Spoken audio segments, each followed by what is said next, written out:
No verão de 1978, a pequena cidade de San Mateo, no interior do México, foi abalada por um mistério que até hoje permanece sem resposta. Emília Vasquez, uma jovem de 27 anos, desapareceu sem deixar rastros enquanto explorava a misteriosa floresta de La Niebla, uma vasta extensão de árvores densas e coberta por uma névoa constante que os moradores locais acreditavam ser amaldiçoada. Durante semanas, centenas de voluntários, policiais e até mesmo xamãs tentaram encontrá-la.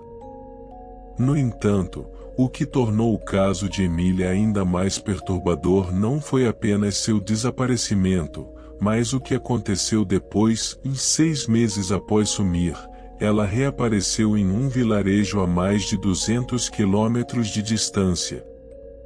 Parecia fisicamente intacta, mas sua mente estava perdida em um terror indescritível. Suas últimas palavras antes de desaparecer para sempre foram: eles estão me observando, eles nunca me deixaram sair. Emília Vasquez era uma professora de história apaixonada por lendas locais. Criada em San Mateo, uma cidade cercada de mistérios, desde pequena ouvia histórias sobre a floresta de La Niebla. Diziam que quem entrava na floresta sem permissão dos espíritos nunca voltava. Os mais velhos sussurravam sobre desaparecimentos misteriosos e sobre figuras que apareciam entre as árvores, observando silenciosamente os intrusos. Curiosa por natureza, Emília nunca acreditou nessas lendas. Ela acreditava que as histórias eram apenas uma forma de afastar as crianças da floresta perigosa.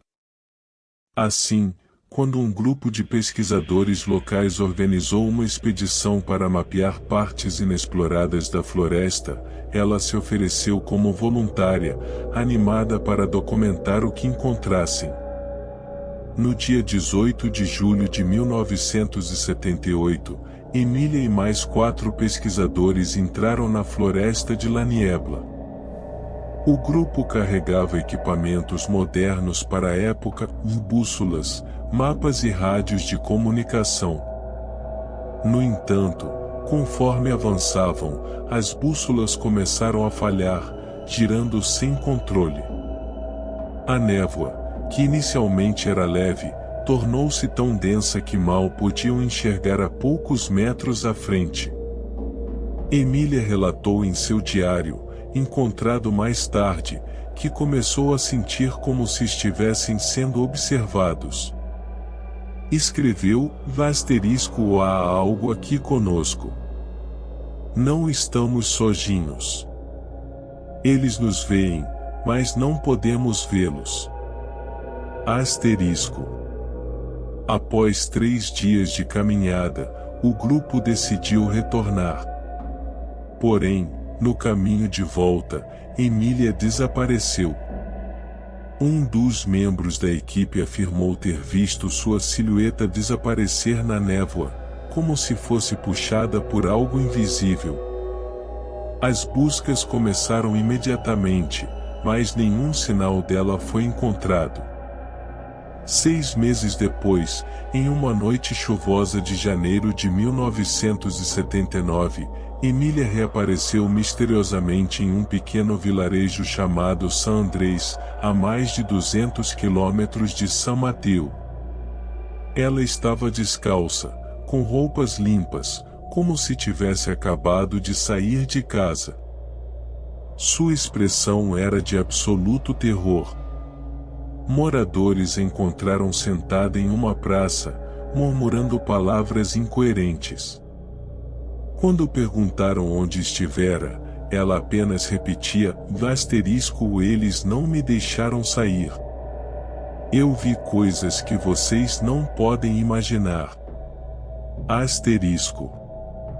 Levando-a a um hospital local, os médicos ficaram perplexos. Emília não apresentava sinais de desnutrição, ferimentos ou cansaço físico, como seria esperado após meses desaparecida. No entanto, seus olhos estavam fundos, e ela não conseguia dormir. Durante as noites, gritava de pavor, dizendo que sombras se aproximavam de sua cama. Dias após seu retorno, Emília entregou às autoridades o diário que manteve durante os primeiros dias na floresta.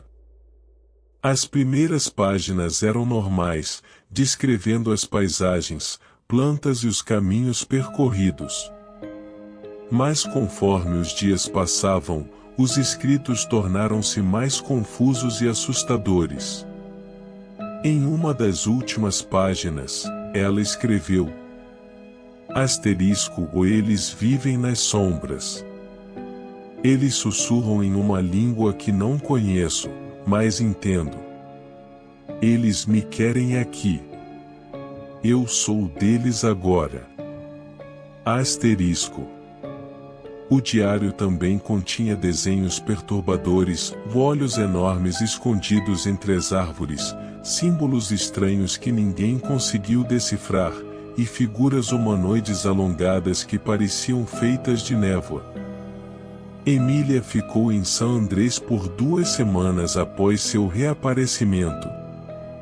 Durante esse período, evitava sair de casa e falava com poucas pessoas. Os moradores começaram a notar que ela frequentemente olhava para as janelas, como se esperasse por algo. Na noite de 2 de fevereiro de 1979, Emília desapareceu novamente.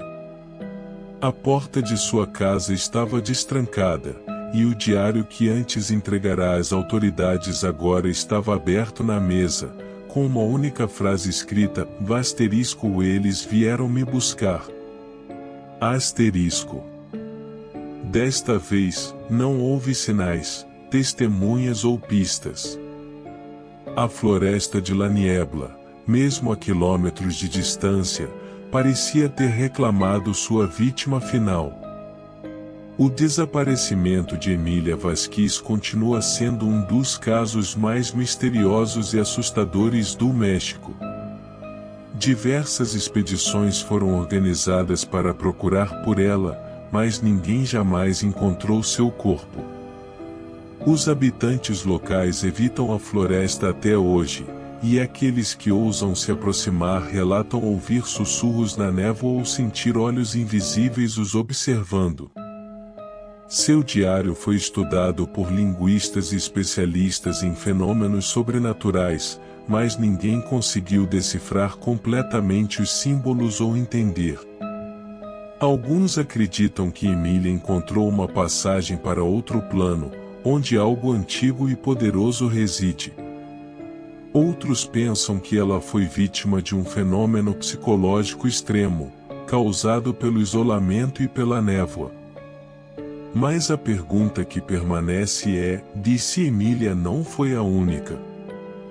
Quantas outras pessoas desapareceram na floresta de La Niebla, sem deixar rastros, levadas pelas mesmas entidades?